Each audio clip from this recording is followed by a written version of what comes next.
Elon Musk biography in Hindi. The real life of Iron Man. Elon Musk की कहानी दुनिया का सबसे अमीर शख्स बनने की।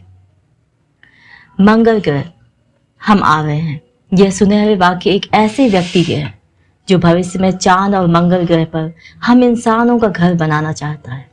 इतना ही नहीं, उसके ऐसे ऐसे अजीबो गरीब सपने हैं जिसके लिए वह अपनी सारी जमा पूंजी तक लुटाने को तैयार है। वो और कोई नहीं बल्कि दुनिया के एक हर क्षेत्र में महारत हासिल करने वाला शख्स एलन मस्क है। यह कहानी है किसके लिए? तो ऐसे लोग जो दुनिया के सबसे अमीर व्यक्तियों की सूची में शामिल होना चाहते हैं और इसके लिए वो कठिन परिश्रम और लगन को नजरअंदाज नहीं करते। आज हम बात करने वाले हैं एलन रीव मस्क के बारे में, जो कि एक साउथ अफ्रीका, कनाडा और अमेरिका से बिलोंग करने वाले बिजनेसमैन, इन्वेस्टर, इंजीनियर और इनोवेटर हैं। वह एक ऐसी शख्सियत है जो पैसों के लिए नहीं बल्कि काम बेहतर तरीके से करने के लिए जाने जाते हैं।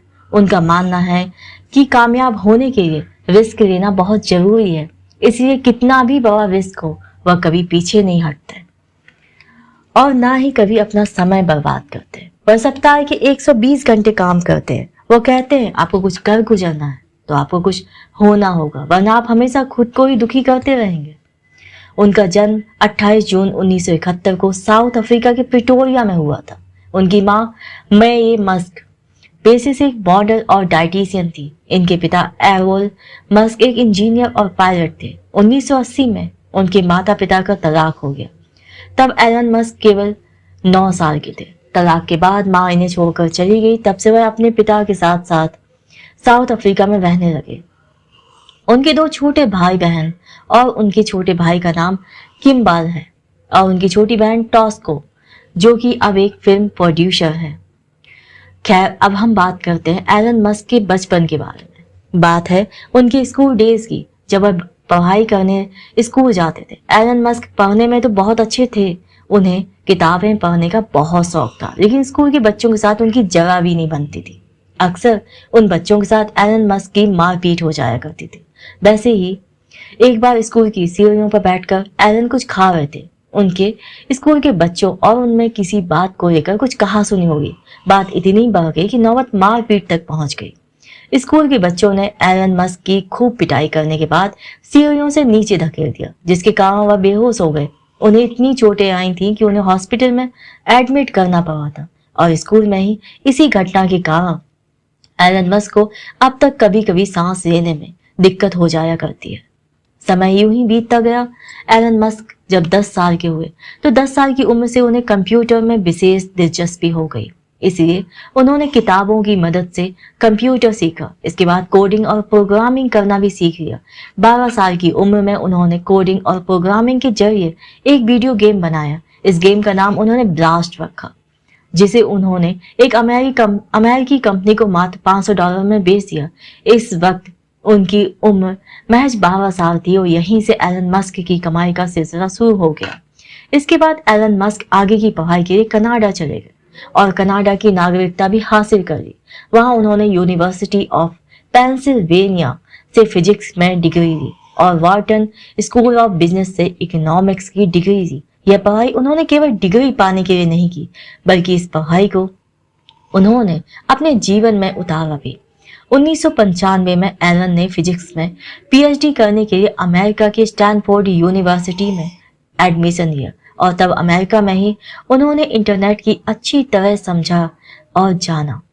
इस इंटरनेट की दुनिया ने उन्हें इतना आकर्षित किया कि उन्होंने 2 दिनों के बाद ही पीएचडी से अपना एडमिशन वापस ले लिया और अपना पूरा ध्यान इंटरनेट की तरफ लगा दिया। यही वह टर्निंग पॉइंट था जिसने उनकी किस्मत और समय दोनों को बदल कर रख दिया। इसके बाद एलन मस्क ने अपने भाई के साथ मिलकर एक कंपनी शुरू की। भाई के साथ शुरू की गई उनकी इस पहली कंपनी का नाम जिप2 था। इस कंपनी में एलन के शेयर 7% थे। यह कंपनी एक न्यूज़पेपर को सिटी गाइड करने का काम करती थी। 1999 में जब यह कंपनी बिक गई तब एलन को उसमें अपने शेयर के मुताबिक $22 मिलियन मिले। इसके बाद 27 वर्ष की उम्र में 1999 में ही उन्होंने अपनी दूसरी कंपनी X.com, जो पैसों का ट्रांजैक्शन करती थी, शुरू की। उसी वक्त कॉन्फिनिटी नाम की एक और कंपनी वह भी पैसा का ट्रांजैक्शन करती थी। वह कॉन्फिनिटी नाम की कंपनी X.com में मर्ज हो गई। आज हम उस कंपनी को पेपाल के नाम से जानते हैं। बाद में ईबे द्वारा पेपाल को खरीद लेने पर एलन मस्क को उनके हिस्से के रूप में 165 मिलियन डॉलर मिले। इसी बीच एलन मस्क की जिंदगी में कुछ खूबसूरत पल भी आए। उनकी लाइफ में जस्टिन विल्सन नाम की एक महिला ने प्रवेश किया, जिससे उन्होंने 2000 में शादी कर ली। शादी के बाद उनका पहला बेटा नेवादा 2002 में पैदा हुआ, लेकिन अफसोस 10 सप्ताह की उम्र में अचानक एक सिंड्रोम से वह बच्चा मर गया। इसके बाद IVF के जरिए 2004 में उनकी पत्नी जस्टिन ने 2 जुड़वा बच्चों ग्रिफिन और जेवियर को जन्म दिया। इसके बाद 2006 में जस्टिन ने ट्रिपल बच्चे डेमियन, सैक्सन और काई को जन्म दिया। अपने पहले बच्चे के जन्म के दौरान मई 2002 में एलन मस्क ने स्पेस एक्स की नींव रखी। यह वही कंपनी है जिसने एलन मस्क की तकदीर बदल दी। एलन मस्क पिछली 2 कंपनियों को से अच्छा खासा मुनाफा कमा चुके थे, इसलिए उन्होंने स्पेस रॉकेट में हाथ आजमाना चाहा, क्योंकि स्पेस साइंस में उनकी बचपन से गहरी रुचि थी। 2003 में वह रसिया गए, क्योंकि वह अपने काम को अंजाम तक पहुंचाने के लिए 3 इंटरकॉन्टिनेंटल बैलिस्टिक मिसाइल ICBM यानी रॉकेट खरीदना चाहते थे। लेकिन उस समय एक रॉकेट की कीमत ही $8 मिलियन थी। ऐसे में उन्होंने बैलिस्टिक मिसाइल खरीदने का अपना इरादा बदला और रसिया से वापस आ गए। वह रसिया से वापस जरूर आ गए, लेकिन उन्होंने अपना स्पेस रॉकेट बनाने का इरादा नहीं बदला। इसके लिए उन्होंने दिन रात एक करके एक तरफ से रॉकेट साइंस के बारे में जानकारी इकट्ठी की और इंटरनेट पर डीप स्टडी शुरू की। 1 साल कठिन रिसर्च के बाद उन्होंने अपना खुद का एक स्पेस रॉकेट तैयार कर लिया। इसके बाद उन्होंने स्पेस एक्स कंपनी का निर्माण कर डाला और अपना खुद का रॉकेट लॉन्च किया। रॉकेट लॉन्च करने के बाद वह बहुत मायूस हुए, क्योंकि उनका पहला प्रयास असफल हो गया। इसके बाद उनका दूसरा फिर तीसरा प्रयास भी फेल हो गया, लेकिन फिर भी उन्होंने हिम्मत नहीं हारी। उनका आत्मविश्वास बिल्कुल भी नहीं डगमगाया। इसके बाद उन्होंने अपनी सारी जमा पूंजी लगाकर और असफलता के कारणों पर मंथन करने के बाद रॉकेट में कुछ नए पार्ट्स डालकर इसमें सुधार किया और चौथी बार रॉकेट लॉन्च किया। इस बार वह सफल रहे। वह कहते थे, जब कोई काम करना बहुत ही जरूरी होता है, तब चीजें आपके विरोध में होने पर भी आप वो काम कर देते हैं, क्योंकि यहाँ असफलता एक विकल्प है। अगर प्रयास असफल नहीं हो रहे हैं तो इसका मतलब है आप ग्रोथ यानी उन्नति नहीं कर रहे हैं। स्पेस एक्स एकमात्र ऐसी एजेंसी है जिसका रॉकेट अंतरिक्ष में जाकर पृथ्वी पर वापस आ सकता है। इस तरह रॉकेट के आने जाने की कड़ी को ही फाल्कन कहा जाता है। BBC को दिए एक इंटरव्यू के दौरान स्पेस एक्स की स्थापना को लेकर एक गहरा खुलासा किया। उन्होंने कहा था, मैंने स्पेस एक्स कंपनी सिर्फ इसलिए बनाई क्योंकि मैं इस बात से अनसेटिस्फाइड था कि American space agency space exploration को लेकर ज्यादा एम्बिशियस क्यों नहीं है। वह क्यों भविष्य को ध्यान में रखकर आगे तक नहीं सोच पा रही है। मैं उम्मीद करता हूँ कि भविष्य में चांद और मंगल ग्रह पर हमारा बेस हो और वहां के लिए लगातार फ्लाइट चलें। स्पेस एक्स को US गवर्नमेंट द्वारा 2018 में परमिशन मिल गई थी कि वह लोअर ऑर्बिट में अपनी लो अर्थ ऑर्बिट में अपनी सैटेलाइट लॉन्च कर सकते हैं, ताकि वह लोगों को अपने इंटरनेट सर्विस प्रोवाइड करवा सके। अब बात करते हैं एलन मस्क के मंगल मिशन के बारे में। एलन मस्क की कंपनी स्पेस एक्स एक प्रोजेक्ट के तहत साल 2030 तक इंसान के पैर मंगल की जमीन पर होंगे। स्पेस एक्स का स्टारशिप रॉकेट भविष्य में हम मनुष्यों को मंगल ग्रह तक पहुंचाने का काम करेगा। कुछ दिनों पहले इसके लिए पहली बार जब टेक्सास के तट पर स्टारशिप रॉकेट का टेस्ट लॉन्च किया गया था, तब इसके स्पेस एक्स के फाउंडर एलन मस्क ने इस उड़ान के चंद मिनट बाद ही ट्वीट करते हुए कहा था, मंगल ग्रह हम आ रहे हैं। उड़ान के कुछ समय बाद रॉकेट जब तीसरा इंजन लैंडिंग से कुछ समय पहले ही शुरू किया गया, तब रॉकेट की स्पीड को धीमा किया ही जा रहा था कि तभी रॉकेट में एक विस्फोट हो गया और रॉकेट आग के शोलों में बदल गया। विस्फोट के बावजूद एलन मस्क ने इसे सफल प्रयोग करार दिया। एलन मस्क लाइट की स्पीड से चलने वाला रॉकेट बनाना चाहते हैं ताकि इसे आसानी से मंगल ग्रह तक भेजा जा सके। इसके लिए एलन मस्क कहते हैं कि भविष्य में चांद और मंगल ग्रह पर हमारा बेस हो, वहां के लिए लगातार फ्लाइट्स चलें। मुझे इसका कोई पछतावा नहीं होगा अगर मैं इस मिशन को सफल बनाने के लिए अपनी सारी पूंजी लगा दूं। नासा ने भी स्पेस एक्स को स्टारशिप बनाने के लिए $135 मिलियन का फंड दिया है और आज स्पेस एक्स इतना सफल हो चुका है कि नासा सहित अदर स्पेस एजेंसी को अपनी सुविधाएं दे रहा है। स्पेस एक्स के बनाए गए रॉकेट्स के जरिए स्पेस एजेंसी अपने कार्गो, सैटेलाइट और इक्विपमेंट को अंतरिक्ष में पहुंचाने में मदद कर रहा है। अब बात करते हैं उनकी कंपनी टेस्ला के बारे में। यह बात तो सभी जानते हैं कि टेस्ला एक इलेक्ट्रिक वाहन बनाने वाली कंपनी है जो कि ऑटोमोबाइल इंडस्ट्री में क्रांति लाने वाली कंपनी के रूप में जानी जाती है। टेस्ला की स्थापना दो इंजीनियर मार्टिन एबरहार्ड और मार्क टारपेनिंग ने 2003 में की थी।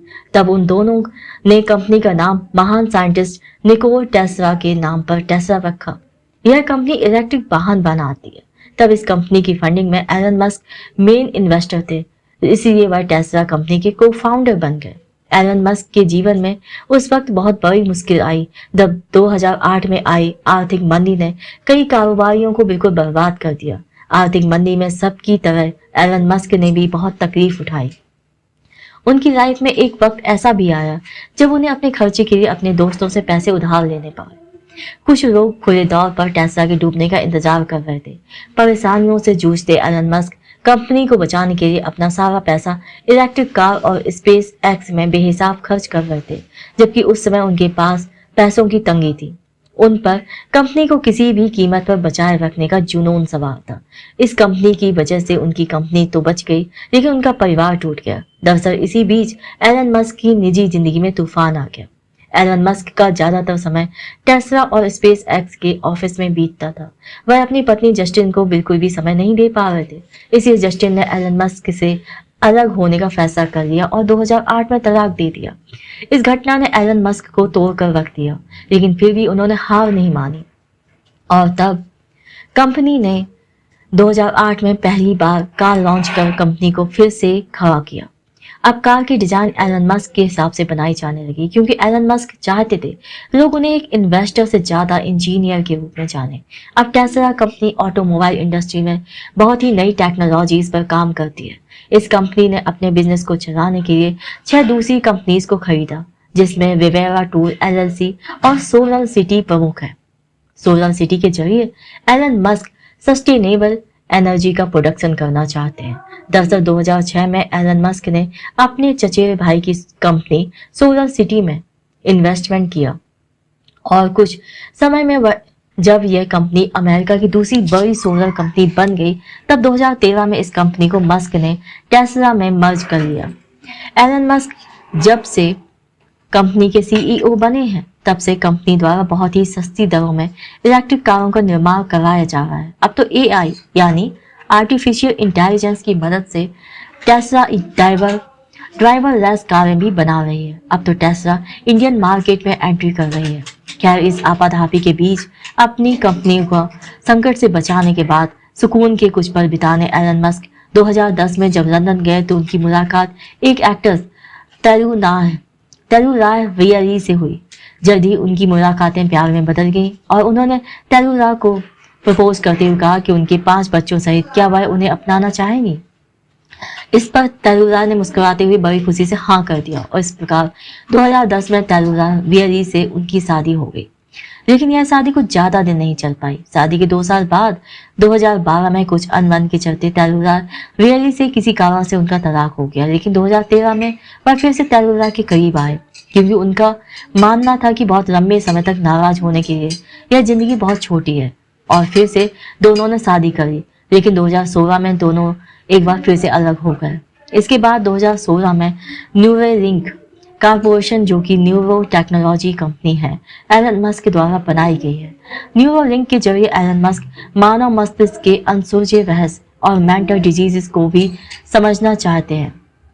इसी के तहत कंपनी ने कुछ समय पहले पोंग नाम के एक बंदर पर रिसर्च भी की थी। बंदर के दिमाग में एक ब्रेन चिप इम्प्लांट किया गया, जिसके जरिए बंदर अपने दिमाग से कंप्यूटर पर वीडियो गेम खेलने लगा।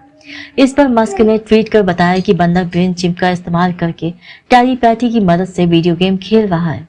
इसके साथ ही उन्होंने यह कहा कि यह प्रोडक्ट पैरालाइज्ड व्यक्ति को भी स्मार्टफोन का इस्तेमाल करने की एबिलिटी देगा क्योंकि वह उंगलियों की बजाय अपने दिमाग से स्मार्टफोन को ज्यादा तेजी से चला पाएगा। फिलहाल न्यूरालिंक द्वारा विकसित किए जा रहे डिवाइस या इंटरफेस थ्रेड्स टेक्नोलॉजी पर आधारित है, जिसे फ्यूचर में ह्यूमन ब्रेन में सर्जरी के जरिए ट्रांसप्लांट करने की योजना है।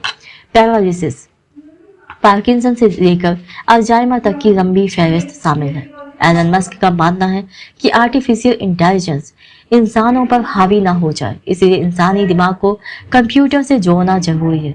साल के अंत में यह इंसानों के ब्रेन पर यह चिप इम्प्लांट की जाने लगेगी। मस्क ने कहा, इंसान की खोपड़ी से एक टुकड़ा निकाला जाएगा कि फिर रोबोट के जरिए इलेक्ट्रोड्स दिमाग में डाल दिए जाएंगे और छेद में डिवाइस लगा दिया जाएगा। इसके लग जाने के बाद बस इससे सिर के ऊपर एक जगह सा निशान रहेगा। इसके अलावा आयरन मैन कहे जाने वाले एलन मस्क की और भी बहुत सी कंपनियां हैं, जैसे deep mind, open I, the Boeing company. Handsome से दिखने वाले इस आयरन मैन की लंबाई 6 फुट 2 इंच है और इनका आईक्यू लेवल 155 है। दुनिया के सबसे अमीर शख्स में शुमार एलन मस्क की हैसियत विज्ञान जगत में बीते कुछ सालों में एक सेलिब्रिटी जैसी बन चुकी है। साइंस और टेक्नोलॉजी से संबंधित वो ऐसे प्रोजेक्ट से जुड़े हैं जिन्हें अभी तक हम हॉलीवुड की साइंस फिक्शन फिल्मों में देखते आ रहे हैं। इसी तरह उनकी निजी जिंदगी भी किसी हॉलीवुड फिल्म से कम नहीं है। 2016 में तेलुगु वियली से तलाक होने के बाद 2018 में एलन मस्क की जिंदगी में फिर से एक नई लड़की आई जिसका नाम ग्रीमीज है। उनकी एक कैनेडियन गर्लफ्रेंड है, म्यूजिशियन है। ग्रीमीज ने उस वक्त यह कहकर सबको चौंका दिया कि वह एलन मस्क के साथ डेटिंग कर रही है और एलन मस्क ने भी खुलासा किया कि ग्रीमीज का असली नाम क्लेरा एलिस बाउचर है, लेकिन वो दोनों अब शादी के बंधन में नहीं बने हैं। उनकी इस गर्लफ्रेंड ग्रीमीज ने 4 मई 2020 में कोरोना महामारी के दौरान एक बच्चे को जन्म दिया। इस मौके पर एलन मस्क ने ट्वीट के जरिए दुनिया को बताया कि उन्होंने अपने बेटे का नाम XAE-A12 रखा है, जो कि सिंबल पर आधारित एक बहुत ही अजीबोगरीब नाम है। सब लोगों ने बच्चे के इस अजीबोगरीब नाम को लेकर खूब मजाक उड़ाया और पूछा कि आखिर इस नाम का मतलब क्या है। तो बच्चे की मां ग्रीमीज ने अपने बच्चे के नाम का अर्थ बताया, जो कि एक बिजनेस स्ट्रेटेजी के आधार पर रखा गया है। बच्चे के जन्म के कुछ दिनों बाद एलन मस्क बर्लिन में जब गीगा फैक्ट्री के दौरे पर थे, तभी रिपोर्टर्स ने उनसे सवाल किया, XAE-A12 कैसा है? XSR-12। यह सुनकर एलन मस्क भ्रम में पड़ गए और सवाल दोहराने को कहा। इसके बाद हंसते हुए बोले, आपका मतलब है मेरा बेटा? यह तो पासवर्ड जैसा लग रहा है। अगर हम उनकी कमाई की बात करें तो फोर्ब्स के अनुसार एलन मस्क की नेटवर्थ 2020 में लगभग 27.2 बिलियन डॉलर थी, जो कि 2021 की स्टार्टिंग में 185 बिलियन डॉलर पहुंच गई। इस प्रकार उनकी 432 मिलियन डॉलर रोजाना की कमाई है। पिछले कुछ दिनों से एलन मस्क की कंपनी ने शेयर की कीमतों में बड़ा उछाल देखा, जिसके बाद कुल संपत्ति के मामले में वह पहले पायदान पर पहुंच गए थे, जबकि 2017 से अब तक जेफ बेजोस पहले स्थान पर काबिज है। दरअसल मस्क की कंपनी टेस्ला ने इस साल अपनी मार्केट वैल्यू में काफी बढ़ोतरी की। बीबीसी के रिपोर्टर जस्टिन रॉय ने जब एलन मस्क से एक इंटरव्यू के दौरान पूछा कि आपकी सक्सेस का राज क्या है, तब इसके जवाब में मस्क ने कहा, मुझे नहीं पता मेरे पास कितनी संपत्ति है, मेरा फोकस तो बस मेरे काम करने के तरीके पर रहता है। तब जस्टिन ने अंदाजा लगाया कि यही नजरिया एलन मस्क की सफलता का राज है, क्योंकि उनका लक्ष्य पैसा कमाना नहीं बल्कि उनका काम के प्रति दीवानगी है। दरअसल Elon Musk electric car industry में क्रांतिकारी बदलाव लाना चाहते हैं, मंगल पर इंसानों की कॉलोनी बसाना चाहते हैं, वैक्यूम टनल में चलने वाली सुपरफास्ट ट्रेन चलाना चाहते हैं, मनुष्य के दिमाग से AI को जोड़ना चाहते हैं, सोलर एनर्जी से दुनिया को चलाना चाहते हैं। इन सब बातों में एक बात समान है, यह सभी बातें असंभव सी जरूर लगती हैं, लेकिन नामुमकिन बिल्कुल नहीं है, क्योंकि यह सपना उस व्यक्ति का है जो जोखिम लेने में जरा भी नहीं कतराता, जो कड़ी मेहनत और काम के प्रति अपने जुनून, खुद पर विश्वास रखने की ताकत और दृढ़ इच्छा शक्ति के जरिए चुनौतियों को पूरा करता है। वह कहते हैं अगर आप कुछ 100 साल पीछे जाएं तो जिन चीजों को आज हम देखते हैं वह एक जादू जैसी लगती है, लेकिन वही जादू अब सच हो चुका है। मेरी ये सारी योजनाएं भी एक दिन जरूर सच होंगी। तो अब देखने वाली बात यह होगी कि एलन मस्क अपने इन सभी सपनों को कब तक पूरा करते हैं।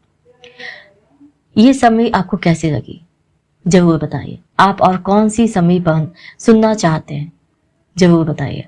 आपका सवाल और सुझाव मोस्ट वेलकम है। Thank you very much for listening. Have a nice day.